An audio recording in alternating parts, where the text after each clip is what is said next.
Hello students, how are you? कैसे हैं आप? Very good students. ये एक बहुत ही क्रिटिकल समय चल रहा है। इस समय आपको बहुत ही पेशेंस से, बहुत ही होशियारी से, बड़े ही अच्छे तरीके से अपने करियर को बनाते रहना है, क्योंकि आप में से कई बच्चों को आईआईटी क्वालिफाई करना है, कई को आईआईटी मेंस देना है, कई को नीट क्वालिफाई करना है, कई को डॉक्टर बनना है, कई को आईआईटीएन बनना है, कई को इंजीनियर बनना है, किसी को एनडीए आर्मी ऑफिसर बनना है। तो आपको अपने टारगेट को अच्छे से अचीव करते जाना है। और जो भी कॉन्सेप्ट है, आपको कॉन्सेप्ट पर फोकस करना है कि आपकी कॉन्सेप्ट अच्छे से क्लियर हो जाए। मीन्स कोलिजन है तो कोलिजन क्या है, वो कितने टाइप का है, किस केस में कौन सी चीज अप्लाई होती है। तो आपको concept numerical, concept numerical, concept numerical, concept numerical clear करते चलना है।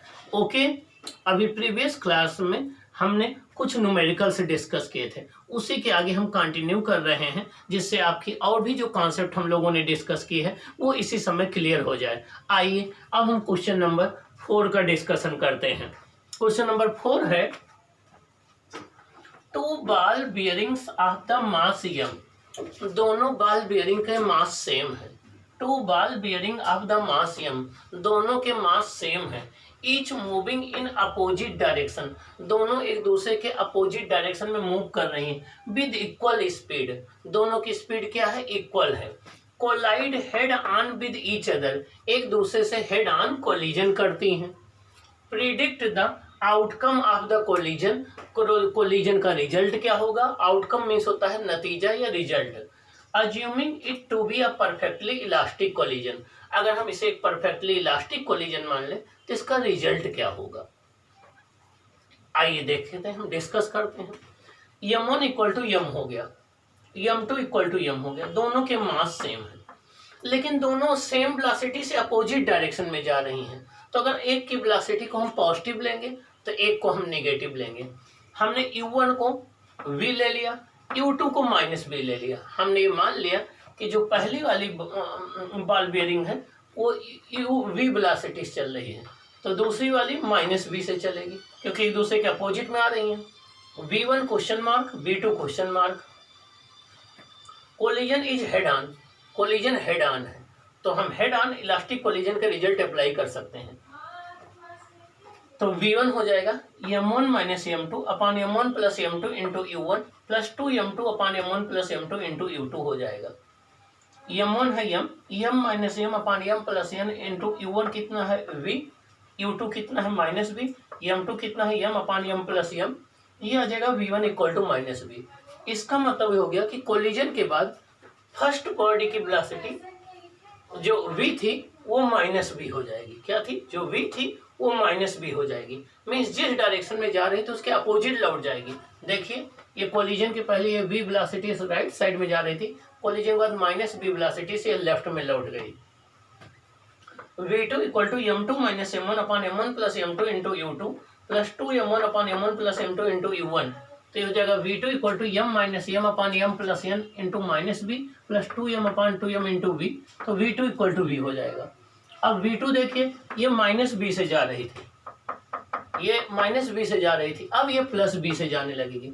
इसका मतलब कोलिजन होने के बाद दोनों की डायरेक्शन जो है वो आपकी चेंज हो जाएगी, वो बाउंस हो जाएंगी। ये जो आपकी लेफ्ट में जा रही थी ये राइट में जाने लगेगी, ये जो राइट में जा रही थी वो लेफ्ट में जाने लगेगी।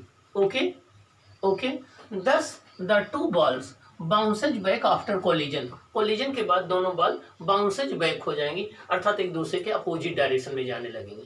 ओके, ये रहा आपका क्वेश्चन नंबर 4। तो यहाँ से आपको कंक्लूजन क्या निकला, यहाँ से कंक्लूजन ये निकला कि अगर दो आइडेंटिकल बॉल हों जिनके मास सेम हो, वो एक दूसरे की तरफ सेम वेलोसिटी से आ रही हों, तो कोलिजन के बाद उतनी ही वेलोसिटी से वो अपोजिट डायरेक्शन में जाने लगती हैं। ये लेफ्ट में जा रही थी तो ये राइट में जाने लगेगी, ये राइट में जा रही थी तो ये लेफ्ट में जाने लगेगी। ओके, क्लियर, ये कॉन्सेप्ट इस क्वेश्चन से मिला।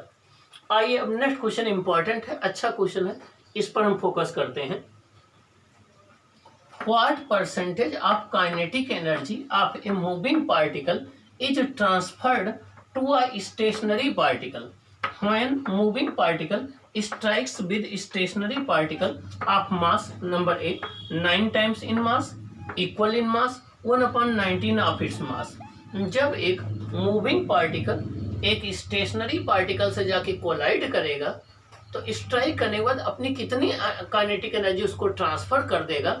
अगर फर्स्ट केस है, फर्स्ट वाले का मास दूसरे का 9 टाइम्स हो, इक्वल हो 1/19 टाइम्स हो।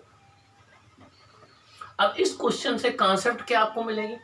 इस क्वेश्चन से ये कॉन्सेप्ट मिलेगी कि जब दो पार्टिकल कोलिजन कर रहे हो तो क्या कंडीशन होगी कि पहले पार्टिकल की मैक्सिमम काइनेटिक एनर्जी दूसरे को ट्रांसफर हो जाए। ऐसा हम लोग न्यूक्लियर रिएक्टर में स्टडी करेंगे 12वीं क्लास में कि न्यूक्लियर रिएक्टर में मॉडरेटर के रूप में हम हैवी वाटर के यूज करते हैं।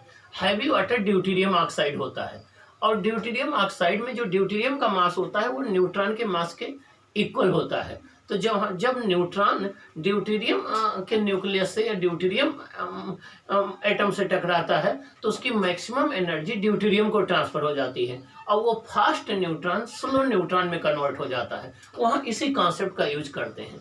तो जब भी कोई एक मूविंग बॉडी अपने ही इक्वल मास के एक स्टेशनरी बॉडी से कोलिजन करती है तो अपनी मैक्सिमम एनर्जी दूसरे को ट्रांसफर करती है।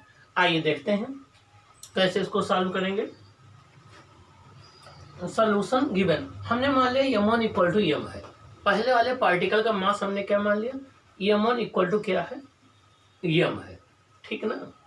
m1 इक्वल टू हमने कंसीडर कर लिया कि m है, ठीक ना। अब m2 की बात आई। m2 को हमने मान लिया कि वो m1 से n गुना है, n टाइम्स है, तो हमने nm ले लिया। क्या ले लिया? nm ले लिया। m1 को हमने m ले लिया, m2 को इसका n टाइम से ले लिया तो हमने nm ले लिया। क्या ले लिया? nm ले लिया।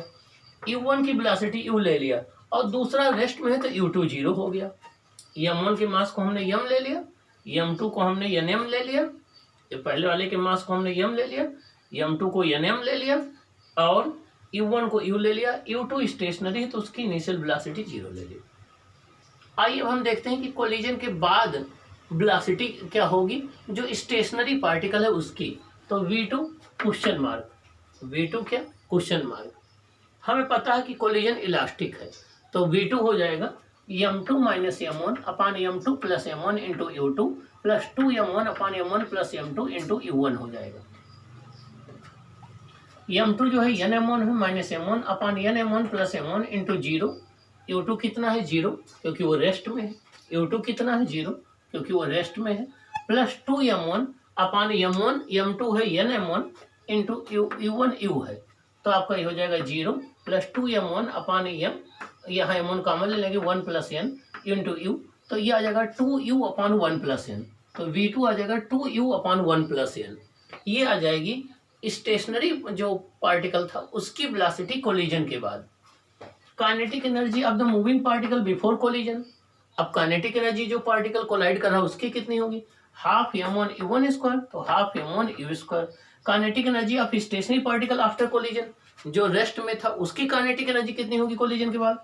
पहले तो उसकी 0 थी तो k2 equal to half m2, v2 square equal to half n into m, m2 की वैल्यू है nm और v2 है 2u upon 1 plus n whole square, तो हो जाएगा k2 equal to half m1 u square 4n upon 1 plus n का whole square. ये क्या है? ये k1 है। ये क्या है? k1 है। तो k2 equal to 4n upon 1 plus n whole square into k1, तो k2 अपान k1 आ जाएगा 4n upon 1 plus n whole square. k2 upon k1 आ जाएगा 4n upon 1 plus n whole square आ जाएगा। ये आपकी काइनेटिक एनर्जी का रेशियो आ जाएगा। अब हमें परसेंटेज निकालना है तो आइए हम परसेंटेज निकालते हैं डिफरेंट केसेस लेकर के कि परसेंटेज कैसे निकालेंगे। आइए देखते हैं हम अगला केस क्या होगा।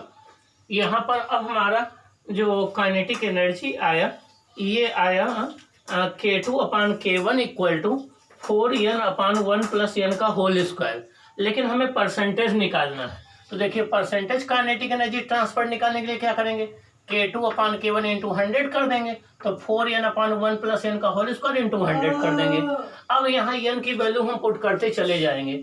अगर n की वैल्यू हमारी 9 होगी मीन्स जो स्टेशनरी पार्टिकल है उसका मास जो इंसिडेंट पार्टिकल है उसका 9 टाइम्स होगा। तो देखिए परसेंटेज काइनेटिक एनर्जी कितनी आ जाएगी जो ट्रांसफर होगी। परसेंटेज काइनेटिक एनर्जी आपकी जो ट्रांसफर होगी वो आ जाएगी आपकी 36%। क्या आ जाएगी? 36%। इसका मतलब जब स्टेशनरी पार्टिकल का मास इंसिडेंट पार्टिकल के मास का 9 टाइम्स होगा तो इंसिडेंट पार्टिकल 36% काइनेटिक एनर्जी उसको ट्रांसफर कर पाएगा और उसके पास 64 जूल बची रह जाएगी। Second case, if n equal to 1 हो, मीन्स जो इंसिडेंट पार्टिकल का मास हो वही स्टेशनरी पार्टिकल का मास हो, तब काइनेटिक एनर्जी ट्रांसफर देखे कितनी आएगी? K2/K1 into 100, 4 into 1/1 plus 1 into 100, तो ये 100% आएगी। ये सबसे इंपॉर्टेंट कॉन्सेप्ट है। इसका मतलब ये हो गया कि जब भी एक मूविंग पार्टिकल एक स्टेशनरी पार्टिकल से कोलिजन करता है तो अगर स्टेशनरी पार्टिकल का मास मूविंग पार्टिकल के मास के इक्वल होगा तो अपनी 100% काइनेटिक एनर्जी अगले को दे देगा, खुद रेस्ट में आ जाएगा, वो मूव करने लगेगा। ओके, आइए जब n की वैल्यू 1/19 होगी तो कितना आएगा? K2/K1 into 100 equal to 4 into 1/19 plus 1/1 plus 19 into 100, ये 19% आएगा। इसका तो जब स्टेशनरी पार्टिकल का मास इंसिडेंट पार्टिकल का 1/19 टाइम्स होगा तो एनर्जी 19% आएगी। कितना आएगी? 19% आएगी। ओके, तो ये क्वेश्चन, अब इस क्वेश्चन का यूज हम आगे 12 क्लास में न्यूक्लियर रिएक्टर में करेंगे। जब हम मॉडरेटर में एक न्यूक्लियर रिएक्टर में क्वेश्चन आएगा कि न्यूक्लियर रिएक्टर में हम हैवी वाटर का यूज मॉडरेटर के रूप में क्यों करते हैं या हैवी वाटर बेस्ट क्यों माना जाता है मॉडरेटर, तो उसका आंसर यही होगा कि हैवी वाटर में ड्यूटेरियम ऑक्साइड का या ड्यूटेरियम का मास जो होता है नाइट्रोजन के कंपेरेबल में होता है, तो मैक्सिमम एनर्जी नाइट्रोजन ये ड्यूटेरियम को ट्रांसफर कर देता है और एक फास्ट न्यूट्रॉन एक स्लो न्यूट्रॉन में कन्वर्ट हो जाता है। ओके, ये रहा आपका क्वेश्चन नंबर 5। अब क्वेश्चन नंबर 5 के बाद हम देखते हैं और कौन ऐसे क्वेश्चन हैं जिससे आपको अच्छी कॉन्सेप्ट मिल जाएगी, आप जो है उसको कर सकते हैं। तो आइए हम डिस्कस करते हैं और कुछ क्वेश्चन के विषय में। ओके।